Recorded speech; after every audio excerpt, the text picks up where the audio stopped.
আসসালামু আলাইকুম রহমতুল্লাহি বারাকাতুহু। আজকে আমি চলে আসছি কারি ইব্রাহিম শাহ হুজুর রহমতুল্লাহ আলাইয়ের উজানি মাদ্রাসায়, কচুয়া থানা, চাঁদপুর।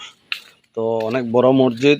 এই মসজিদটা অনেক বড় এবং এটার পাশে কর্নারে যে মসজিদটা অ্যাডজাস্টিং করা আছে, এই মসজিদটা 400 বছর আগে কারি ইব্রাহিম শাহ হুজুর রহমতুল্লাহ আলাই যখন এখানে আসছে তখন এই মসজিদটুকু পাওয়া গেছে। তারপর থেকে এখান থেকে নামাজ শুরু হয়। আজকে প্রায় 400 বছর প্লাস হয়ে গেছে। এটার সাথে অ্যাডজাস্টিং করা অনেক বড় করে মসজিদটা করা হয়েছে। মাদ্রাসার ছাত্র, অত্র এলাকার সবাই এই মসজিদে নামাজ পড়ে। অনেক দূর দূরান্ত থেকে মানুষজন আসে নামাজ পড়ার জন্য। ঐতিহাসিক বখতিয়ার খার জামে মসজিদ। তো আলহামদুলিল্লাহ আমিও আজকে এখানে বড় জামাতে নামাজ পড়ার জন্য শরীক হলাম। আল্লাহ যদি কবুল করে, সবাই দোয়া করবেন আমাদের নামাজ যেন আল্লাহ কবুল করে, এবং আজকে পবিত্র জুমার দিনে সব জায়গার সকল মুসল্লিদের নামাজ যেন আল্লাহ কবুল করে।